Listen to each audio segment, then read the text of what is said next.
South Africa ఓటమితో ఒక్కసారి కుదేలైన సూర్యసేన ఆ తర్వాత సాలిడ్ కంబ్యాక్ ఇచ్చి ఇంగ్లాండ్తో సెమీస్ పోరుకు సిద్ధమైంది. టోర్నీలో ఇప్పటి వరకు సౌత్ ఆఫ్రికా తప్పితే ఇండియాకు కఠిన ప్రత్యర్థి ఎదురు కాలేదు.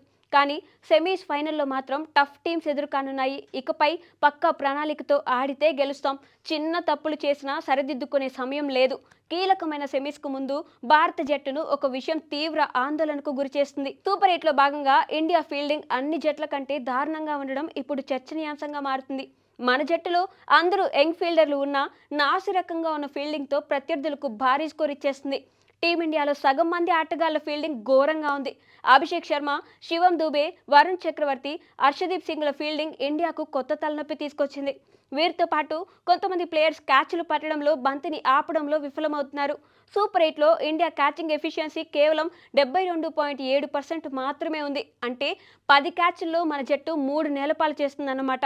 క్రికెట్లో చెత్తగా ఫీల్డింగ్ చేస్తుందనే పేరున్న పాకిస్తాన్ 83.3%, శ్రీలంక 77.8% కంటే టీమిండియా ఫీల్డింగ్ దారుణంగా ఉంది. ఈ విషయంలో ఇంగ్లాండ్ 87.2% జట్టు టాప్లో ఉంది. ఇక సూపర్ 8లో భాగంగా వెస్టిండీస్తో జరిగిన మ్యాచ్లో పలు క్యాచ్లు మిస్ చేయడంతో పాటు రన్అట్ ఛాన్స్ వదిలేసి విండీస్ జట్టుకు 195 పరుగుల స్కోర్ సమర్పించారు. చిరకాల ప్రత్యర్థి పాకిస్తాన్తో జరిగిన మ్యాచ్లో ఇండియన్ ఫీల్డర్లు ఏకంగా 4 క్యాచ్లు మిస్ చేశారు. ఈ మ్యాచ్లో పాకిస్తాన్ జట్టును చిత్తు చేసిన దాయాది జట్టుపై మన ఫీల్డింగ్ లోపాలు బయటపడ్డాయి. ఓవరాల్గా ఇండియా మొత్తం 13 క్యాచ్లను వదిలేశారు. జట్టు వరుసగా విజయాలు సాధిస్తూ సెమీస్లోకి అడుగుపెట్టిన వేళ ఫీల్డింగ్ లోపాలు ఎవరూ ప్రశ్నించడం లేదు. ఇండియా కాకుండా ప్రస్తుతం సెమీఫైనల్కు వచ్చిన మిగిలిన 3 జట్లు ఫీల్డింగ్లో దుమ్ము రేపుతాయి. England, New Zealand, South Africa players క్యాచ్లు పట్టడంలో అయినా, బంతిని ఆపడంలో అయినా తిరుగులేదు. ఈ 3 జట్లతో పోలిస్తే ఇండియా ఫీల్డింగ్ బాగా లేదనే చెప్పాలి.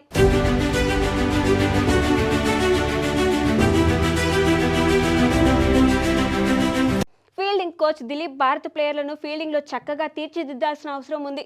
సెమీఫైనల్ ముందు ఇండియా బ్యాటింగ్, బౌలింగ్ కంటే ముందు ముఖ్యంగా ఫీల్డింగ్లో బెటర్ అవ్వాల్సిన అవసరం ఉంది. ఈ టోర్నీలో ఇప్పటి వరకు చెత్త ఫీల్డింగ్తో డీలా పడిన టీమిండియా ఇకనైనా గాడిలో పడుతుందో లేదో చూడాలి.